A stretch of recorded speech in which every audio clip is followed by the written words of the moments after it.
There's nothing fair at all about that. We're wrapping up a series we've been in called Vintage. That's why these vintage items are on the platform.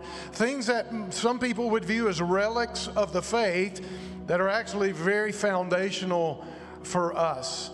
And I'm excited about this final message today. Again, the notes are available on the app, and I encourage you to take notes and follow along today. There's a trend that's been going on. It's actually decades. There's been debate in America about how American history and world history ought to be taught. It's kind of a popular and common thing for there to be certain topics eliminated from the textbooks of American history, from world history, or from lesson plans because they're viewed as controversial or as erroneous, or somehow that they might produce support for some anti-American philosophy like communism. Now, the benefit of teaching all of history is twofold. Number one, that we learn from it. Number two, that we can avoid making some of the mistakes that have been made in the past. Unfortunately, some people treat the Bible the same way. They like to eliminate certain topics that are controversial. They like to treat the Bible like a Golden Corral buffet. And if we do that, we're going to gravitate towards the things that we have a taste for, the things that we like, and we're going to avoid parts of the buffet that we don't like. And when we do, we miss out on certain things that would cause us to be complete and mature and fully developed as followers of Christ. So here in our final message of this series called Vintage, we're going to talk about a doctrine that has been very neglected, especially over the last few decades from most pulpits in America, and it's the doctrine of hell. I love the church bulletin blooper that said at the evening service tonight, the sermon topic will be, "What is hell?" Come early and listen to our choir practice. All right, Luke chapter 16. Turn there in your Bible. Go there in your device. Luke chapter 16, beginning in verse 19. And would you stand to honor the Word of God like we do every single week? Luke chapter 16, beginning in verse 19. Several verses that I'll be reading. We put them on the screen. So if you don't have a Bible or device, you can follow along.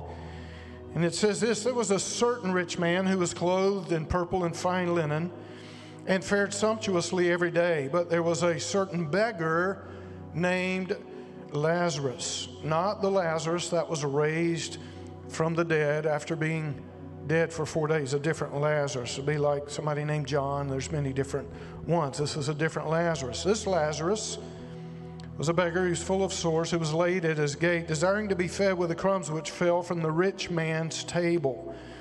Moreover, the dogs came and licked his sores. And so it was that the beggar died and was carried by the angels to Abraham's bosom. The rich man also died and was buried. And being in torments in Hades, he lifted up his eyes, and he saw Abraham afar off and Lazarus in his bosom. And then he cried and said, Father Abraham, have mercy on me, and send Lazarus that he may dip the tip of his finger in water and cool my tongue, for I am tormented in this flame. But Abraham said, Son, remember that in your lifetime you received good things, and likewise Lazarus evil things. But now he is comforted, and you are tormented. And besides all this, between us and you, there is a great gulf fixed, so that those who want to pass from here to you cannot, nor can those from there pass to us. And then he said, I beg you therefore, Father, that you would send him to my father's house, for I have 5 brothers, that he may testify to them, lest they also come to this place of torment. Abraham said to him, They have Moses and the prophets. Let them hear them. And he said, No, Father Abraham, but if one goes to them from the dead, they will repent. But he said to him, If they do not hear Moses and the prophets, neither will they be persuaded through the one rise from the dead. Are you ready to receive the word today? Amen. Let's make some declarations together. Ready, go. I will hide this word in my heart that I might not sin against God. This word is life to my body and health to my bones. And I will be a doer of the word and not a hearer only. And I am confident of this, that he who has begun a good work in me, come on, will complete it in Jesus' name. Amen. You can be seated, church.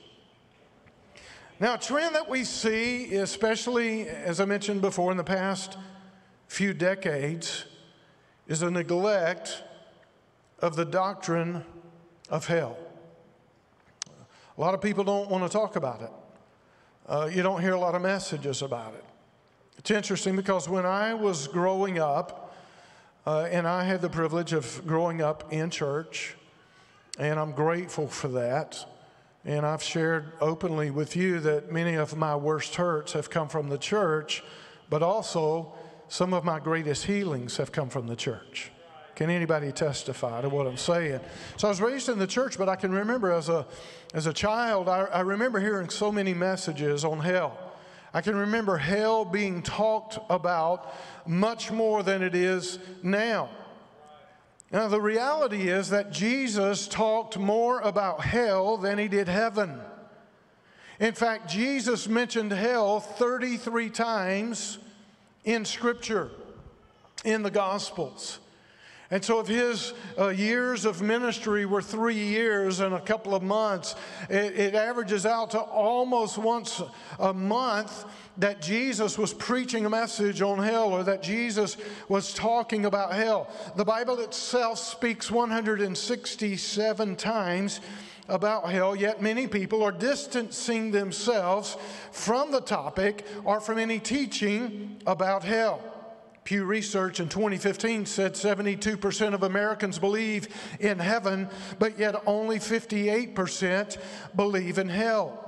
Now, there's a couple of popular perspectives about hell, kind of two primary perspectives. 39% of Americans believe that hell is a state of eternal separation from God's presence.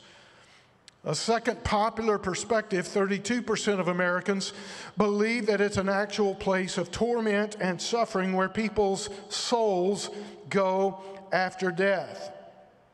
Now, an alarming statistic is that 71% of students in 8 leading seminaries preparing for ministry do not believe in a literal hell or heaven.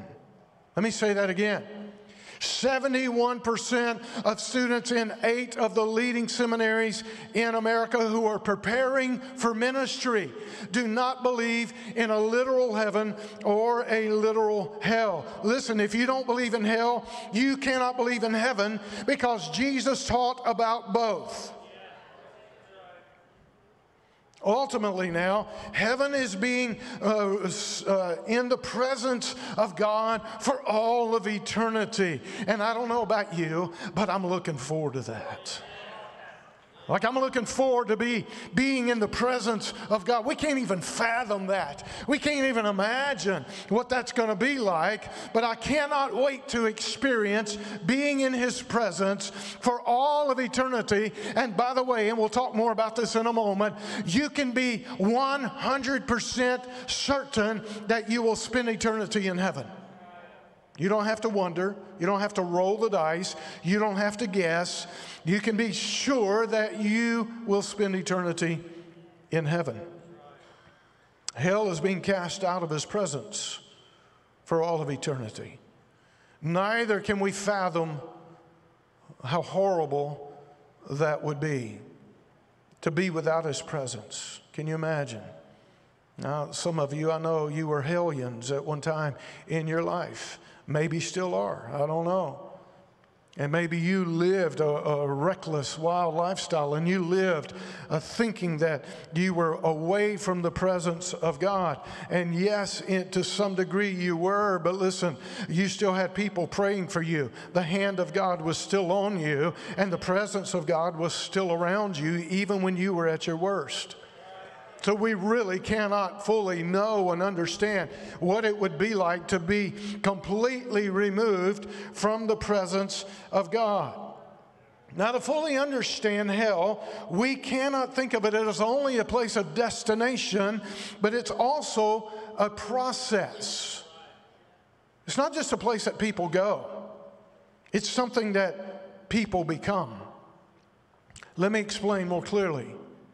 Every single time that you choose your own selfish ways, or every time that you choose sin and disobedience over the mercy and the grace of God, that you are then choosing hell and becoming a person destined for hell. C.S. Lewis wrote a book entitled The Screwtape Letters. Screwtape was a chief demon. He's writing to his nephew Wormwood. And he's writing a series of letters to Wormwood in how he can influence someone and tempt them and lure them away from God. And Screwtape realizes that Wormwood wants to trip up his subject with some big sin. And he writes back to Wormwood and reminds him that the size of the sin doesn't matter about how far he can drag his subject away from the light of God's presence. He says to Wormwood, a big sin runs the risk of waking them up to their condition. But he said, if you give them a series of little sins, they won't even know what's happening. And then C.S. Lewis says this: the safest road to hell is the gradual one, the gentle slope, soft underfoot, without sudden turnings, without milestones, and without signposts. And my fear in the times in which we live is that many people are being lured away from the light of the presence of God, and they are compromising. The Bible says it's the little foxes that destroy the fruit.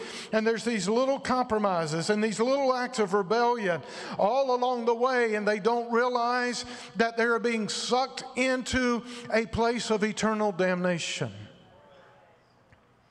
Because it's not the big sins. Most people are not going to wake up one morning and say, you know what, I think I'll become a heroin addict. No, it doesn't start that way. It starts with these little compromises, these small acts of rebellion against authority or against the Word of God that eventually, over the course of time, lead you to a place that you never imagined you would be. Now, I love you enough as a pastor to tell you the truth. I always have. And I want you to know the truth about hell. I believe it is a much forsaken doctrine. Just curious, I was rather shocked by this in the first service, but how many of you would say this is the first time in your life that you've ever heard a message on hell? Come on, raise your hand. Now just hold it up for a moment. First time in your life that you've ever heard a message on hell. If you just look around the room, it's just, again, further proof that it is a neglected doctrine, and it causes me to repent to the sheep that I'm leading and to say, man, this is long overdue. And the Spirit of God convicted me about this, that I haven't talked about hell enough. I haven't preached about hell enough. But I'm praying and believing that the Spirit of God is going to convict hearts today, and He's going to draw us into His presence. And the thing I want you to understand is that this is not a message of gloom. This is a message of hope. Come on, do you hear me today? It's a message of great hope for you. And now there are four groups of people that do not believe in hell. The first group is the atheist.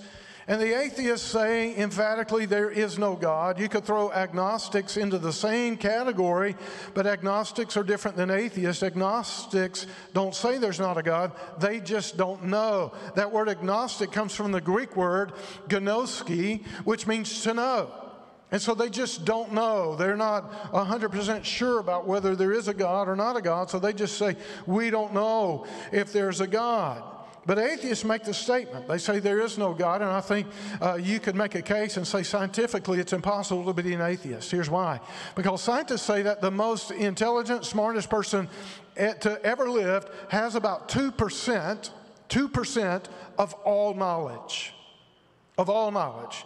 Now you think about all knowledge. You think about all the knowledge of mathematics. You think of all the knowledge of nature, all the knowledge of the solar systems, all the knowledge of the earth, of geography, of history, all the knowledge of every language that's ever been spoken, all knowledge about medical conditions and nutrition, all knowledge. Scientists say the smartest person has about 2% of all knowledge. Isn't it a possibility that proof for God's existence exists in that 98% that we don't even know?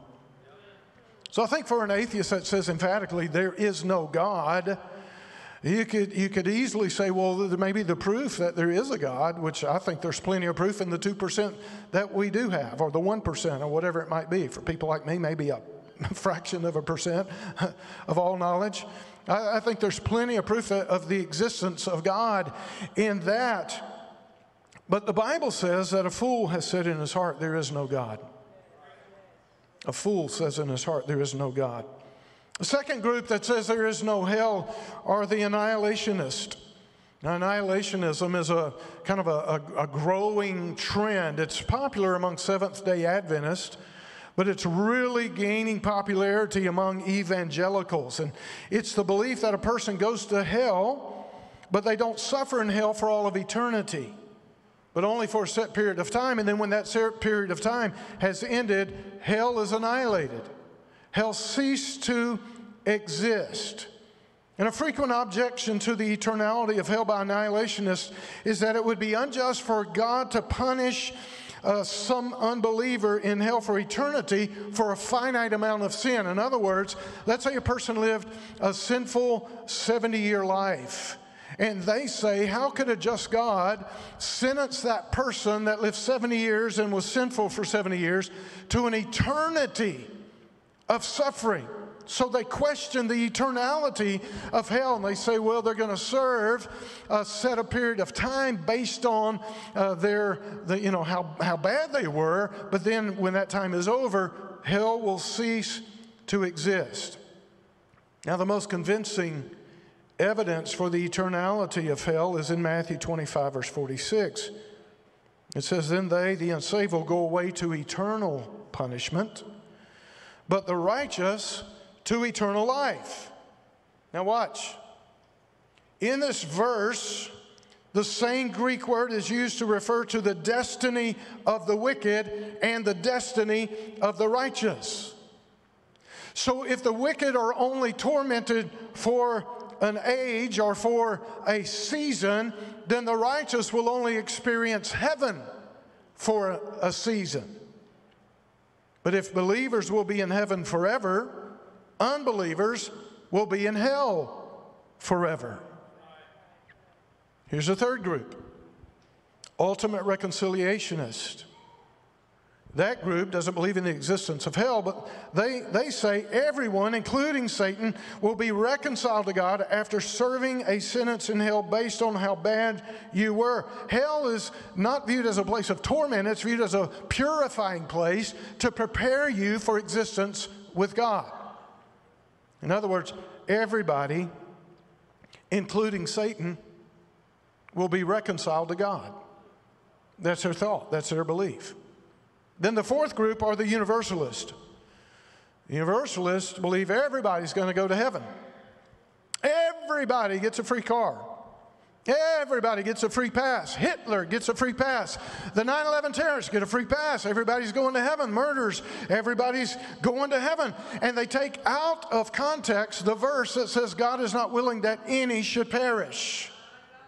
They take that completely out of context, and by doing so, they take the free will out of the equation. Yes, God sent His Son Jesus to pay the penalty for all mankind, but we still have to choose to receive His free gift of salvation.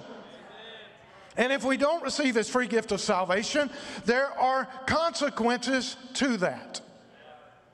Are you still with me? Now, the Bible uses in the Greek two words to refer to hell. Hades is the first word in the original Greek. It's used 10 times in the New Testament. It comes from the pagan Greeks who believed that Hades was the place of the dead. They believe it was a holding place for the righteous and the unrighteous. But in the New Testament, it's only referred to as a place for the unsaved, Hades. The second word is the word Gehenna. Gehenna, which is translated the fires of hell. It comes from the Valley of Hinnom. The Valley of Hinnom is a valley that runs right beside the city of Jerusalem. And I've seen the Valley of Hinnom before. And back in 8th century BC, during the reigns of Ahab and of Manasseh, the Israelites had begun following the practice of idol worship and sacrificing their children to a god by the name of Molech. And they would do that in the Valley of Hinnom. And there would be a fire that was burning there, and they would literally drive their children into that fire to be burned alive. And as a result, there would be weeping and gnashing of teeth, and there would be the smell of burning flesh that people would smell constantly who lived in Jerusalem. And then in later years, that Valley of Hinnom became the garbage dump. And everybody threw their trash into the Valley of Hinnom, and it was set afire, and the fire never went out. There was constantly the fire burning the trash and the horrible smell that would come from that. And so Gehenna refers to the Valley of Hinnom, but it also refers to hell as a place of punishment. It refers to hell as a place of pain and suffering. It's associated with the final judgment. And it's depicted as being an everlasting, unquenchable fire where people are judged for the consequences of sin. Now, Jesus tells us that the final destination for sinners and unbelievers is hell. Again, he talked more about hell than he did about heaven. Why? Because he loves us enough to tell us the truth. Because he wanted to spare you and I from an eternal existence in hell. Now, let me just give you 4 facts about hell. 4 facts about hell, and then we're going to wrap it up. 4 facts about hell. Number 1, hell is a literal place of fire and torment. There are some people that believe hell is just a state of mind. There are many people that believe that when you die, there's no afterlife. You just cease to exist. What I need you to understand is that what we read in Luke chapter 16 is not a fictitious story. It's a literal story. It's a true story. How do we know that? Because number 1, in parables or in fictitious stories, it would never say there was a specific man. There was a certain man, and it would never name the subject. And there was a beggar named Lazarus. So we know this is not some made-up story. And this particular story ends all debate about the existence of hell and about it being a place of fire and torment. 32 times the New Testament refers to hell as a place of fire. 19 times Jesus himself refers to hell as a place of fire.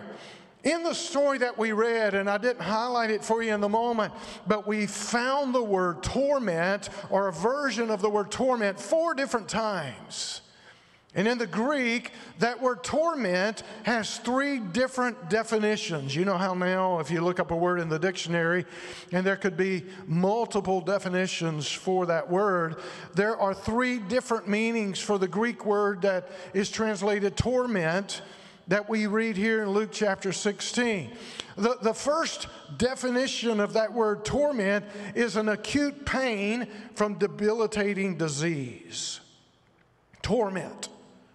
This place of torment and of fire, pain from a debilitating disease called sin. Secondly, it refers to a device of torture.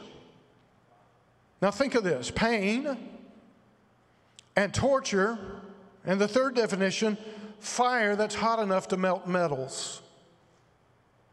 That's the description of hell. That's the torment that people will experience.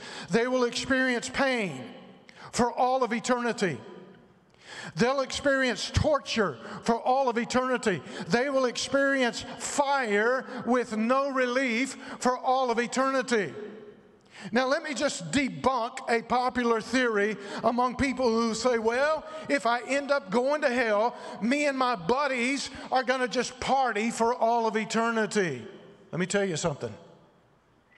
Hell is not some big giant nightclub with all the weed you could ever smoke and all the alcohol you could ever drink and all the sex that you could ever have for all of eternity. We think there's going to be some big giant dance party and we're just going to be having a good time partying it up in hell. And I want you to know, I need for you to understand that what hell is going to be is a place where you are constantly in flames, but you never get any relief from that, not for a day, not for a week, a month, or a year, but for all of eternity. Hell is a place where you are thirsty all the time, but your thirst is never quenched. Hell is a place where there is no source of light whatsoever, and you are in complete and utter blackness for all of eternity, and you hear the sounds of anguish, and you hear the gnashing of teeth and weeping for all of eternity. Hell is a place where you will never experience rest. If you've ever experienced sleep deprivation for 24 hours, 36 hours, 48 hours, you know, you start doing crazy things. And imagine that in hell you will never, ever know again what it's like to rest. You'll never again know what it's like, the anguish of being completely separated from the presence of God. Oh, I love you enough to tell you today that hell is a place of torment and of fire. Secondly, I want you to understand hell was not created for you. No, the Bible tells us that. Matthew chapter 25, when Jesus is teaching about sheep and goats, he says in verse 41, then he will say to those on his left, depart from me, you who are cursed, into the eternal fire prepared for the devil and his angels. Hell was never prepared for you. But according to Isaiah chapter 5, verse 14, hell was expanded when mankind chose disobedience, when mankind chose to go against the principles of God. Let me read it. Isaiah 5:14, therefore death expands its jaws, opening wide its mouth. Into it will descend their nobles and masses with all their brawlers and revelers. Listen, God did not prepare hell for you, but Jesus has prepared a place in heaven for you. Oh, I said Jesus has prepared a place in heaven for you.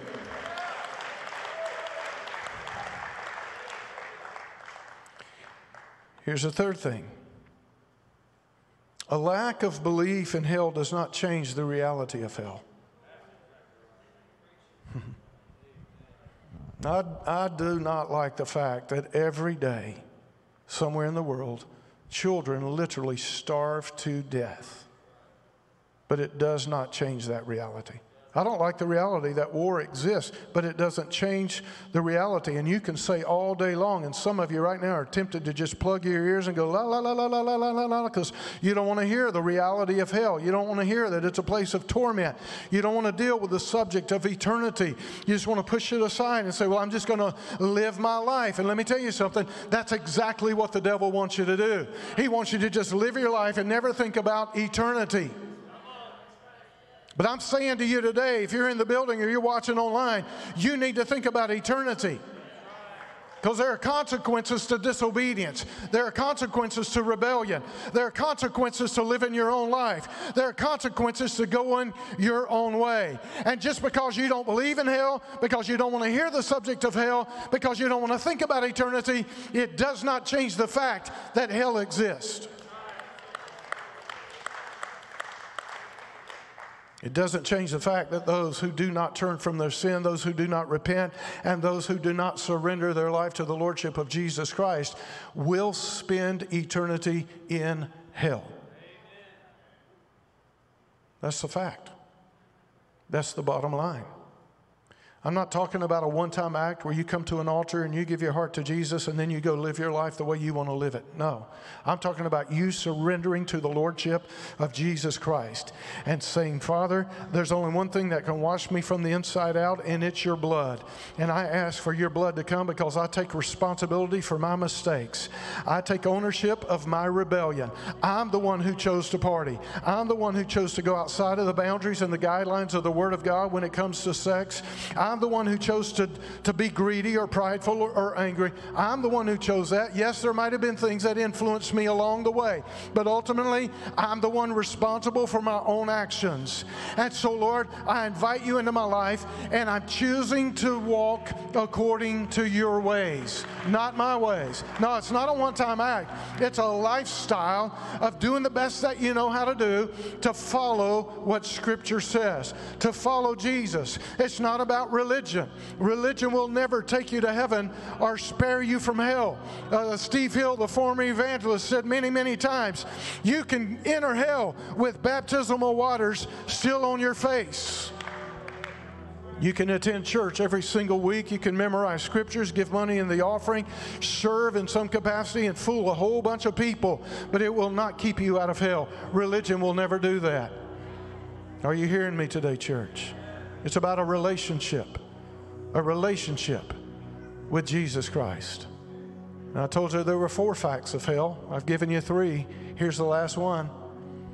It's probably my favorite. It's easy to avoid hell. It's easy to avoid hell. First of all, you need to know, because this is a common argument, how could a God that's so loving, how could a God that is so just send me to hell, send people to hell? And the truth is, God never sends people to hell. Now, you know what sends people to hell? Our own rebellion, our own disobedience, our own pride sends us to hell. So don't blame God. No, don't blame God. He didn't create hell for you. No, He's not willing that any should perish. No. He longs for you to spend all of eternity with Him. And it's easy to avoid hell. C.S. Lewis says this is not a question of God sending us to hell. In each of us, there's something growing up which will of itself be hell unless it is nipped in the bud. Now, Galatians chapter 5, verse 19 says this: when you follow the desires of your sinful nature, the results are very clear. Sexual immorality, impurity, lustful pleasures, idolatry, sorcery, hostility, quarreling, jealousy, outburst of anger, selfish ambition, dissension, division, envy, drunkenness, wild parties. And in case the list is not exhaustive enough, Paul says, and other sins like these. And then Paul says, let me tell you again, as I have before, that anyone living that sort of life will not inherit the kingdom of God. Listen, you have free will. Do whatever you want to do. Party as much as you want to party. Be as rebellious as you want to be. Be as angry, be as prideful. Blame it on somebody else the rest of your life. But it's that slippery, gradual slope the enemy wants to put you on with no signpost, with no markings, so that you lose your way and you are forever separated from the presence of God. 2 Thessalonians chapter 1, verse 8 and 9, He will come with His mighty angels in flaming fire, bringing judgment on those who don't know God and on those who refuse to obey the good news of our Lord Jesus. Watch. They will be punished with eternal destruction, forever separated from the Lord and from His glorious power. Romans 10:9, if you confess your sins. He's faithful and just to forgive us of our sins and to cleanse us. John 3:3, unless you're born again, you will never see heaven. Unless you're born again. He doesn't say unless you're religious. Unless you're born again, you will never see heaven. There's two choices. Two choices. When we die, it's either heaven or hell.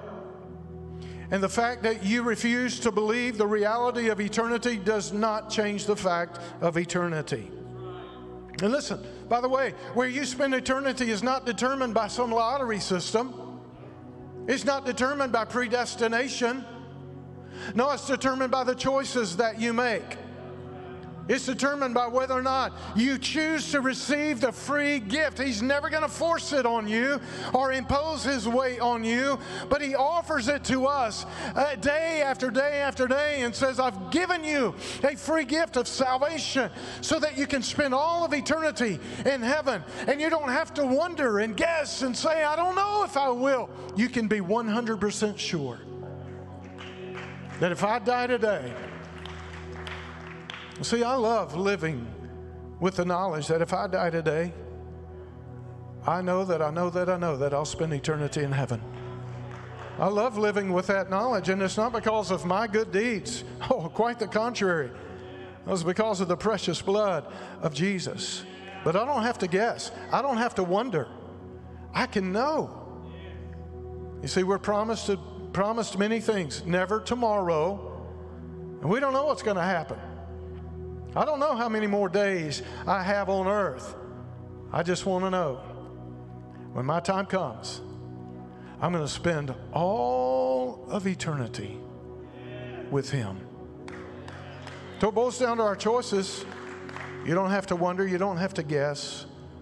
You can be sure, 100% sure. Bow your heads and close your eyes right now. Father, thank you for your word. Thank you that you sent your Son Jesus to take upon His purity the vileness of mankind so that we could spend eternity. We could be cleansed and washed, and that when you look at us, you don't see us. You see the precious blood of Jesus. And I thank you that we can live with the assurance that we'll spend eternity in heaven. And Father, I pray if there's any person here today that's not 100% sure, that before they walk out of the doors of this auditorium, they would know that they know that they know that they're going to spend eternity with you. Father, I refute every lie of the enemy that would try to convince people that hell does not exist, that hell's just a state of mind, that there is no life after death, that hell's going to be some big giant party. I take authority over every lie today, and I pray, God, that eternity would be revealed in the hearts of men right now in the name of Jesus. I'm going to ask you to stand all over this place. Every person, would you? Every person stand.